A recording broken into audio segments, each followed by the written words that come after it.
अस्सलाम वालेकुम। ये वीडियो थोड़ी लंबी है मगर इसमें मैं बहुत ब्रीफली एक्सप्लेन करूँगा उन लोगों को कि जो पहले पीटीआई के सपोर्टर्स थे लेकिन अब नहीं रहे। मेरी नज़र इमरान खान का विज़न समझने के लिए आपको थोड़े सब्र की ज़रूरत है।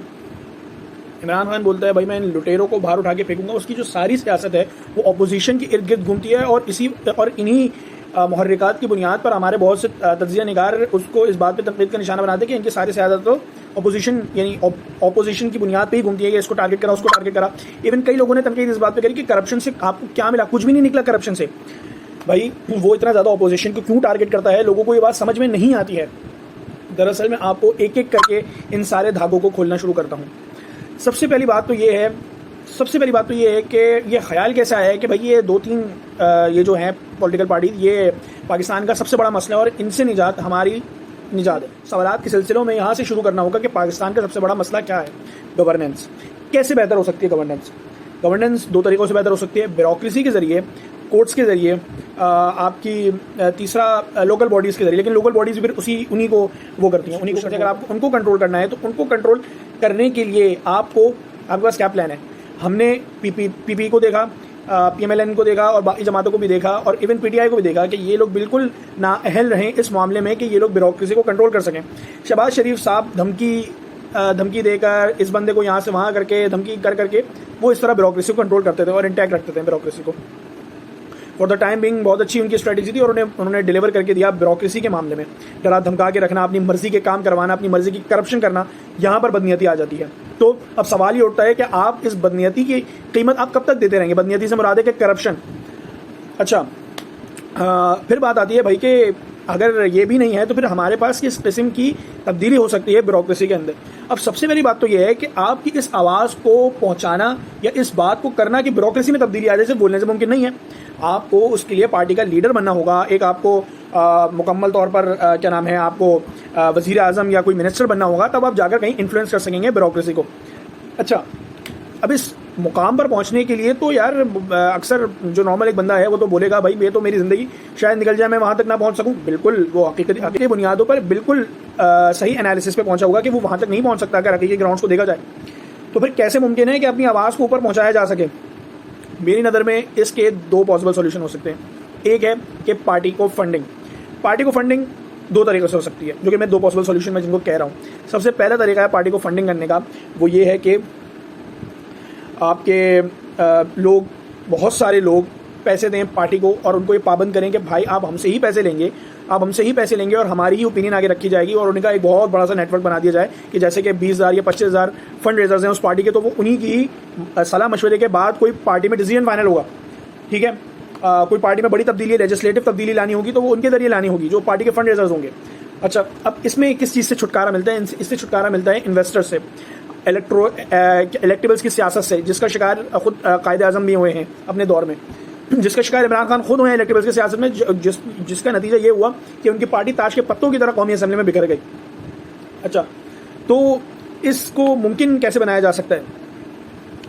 अब मसला ये आता है कि जो पार्टी के पॉलिटिकल हेड्स होते हैं उनको क्या बेहतर लग रहा है। उनको एक बेहतर लगेगा कि एक इन्वेस्टर जो कि 10 गुना पैसा देगा, 20,000 लोग, यानी अगर हज़ारों लोग भी जमा कर लो और एक इन्वेस्टर को जमा कर लो तो इन्वेस्टर उन हज़ारों मुतवस्सित लोगों से ज़्यादा पैसे जमा कर देगा आपकी पार्टी के अंदर।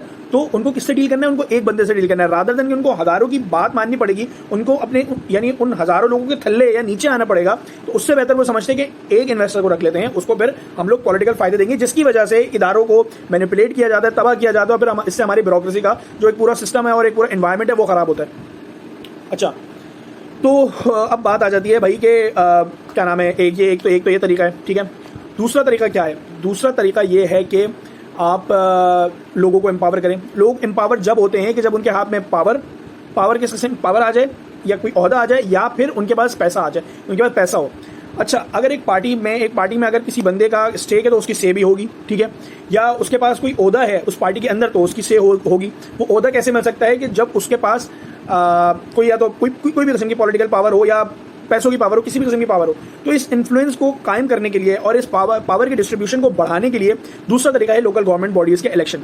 लोकल बॉडीज जो गवर्नमेंट के इलेक्शन होते हैं वो ना सिर्फ आपकी एक नई लीडरशिप को जन्म देते हैं ग्रास रूट से, दूसरी तरफ ये पूरे मुल्क में हो रहा होता है, ना सिर्फ एक पॉलिटिकल पार्टी, पूरे मुल्क में ये सिलसिला चल रहा होता है कि एक नई ग्रास रूट पॉलिटिक्स आ रही होती है आपकी पॉलिटिक्स के अंदर। दूसरा इसका सबसे बड़ा फायदा ये होता है कि पॉलिटिकल पार्टीज के अंदर एक डेमोक्रेटिक सिस्टम डेवलप हो रहा होता है कि जहां पर कोई पार्टी का हेड या कोई बंदा बैठा हुआ कोई ऐसा काम बिल्कुल बरखिलाफ नहीं कर सकता कि भाई वो वीटो करके कुछ भी काम कर दे, ठीक है, ऐसा वो नहीं कर सकता। तो इस चीज़ को रोकने के लिए, यानी एक बंदे को लेजिटिमेट पावर ना देने के लिए आप ये करते हैं कि आप पावर को डिस्ट्रीब्यूट कर देते हैं कि किसी की फाइनल यानी वीटो नहीं होगा, फाइनल से ज़रूर होगी लेकिन वीटो नहीं होगा हर मामले के ऊपर। तो अब कहने का ये मतलब है कि इसको डेवलप आप लोकल बॉडीज के उससे कर सकते हैं। जब लोगों के पास पावर आएगी, जब उनके पास से आएगी, तो अब जाहिर सी बात है कि कोई ऊपर बैठा हुआ बंदा वो अगर कुछ करना चाह रहा होगा तो उसको रोकने के लिए एक नीचे जो लोकल बॉडी में कोई बड़ा ऑफिस होल्ड करता होगा उसको नहीं होने देगा।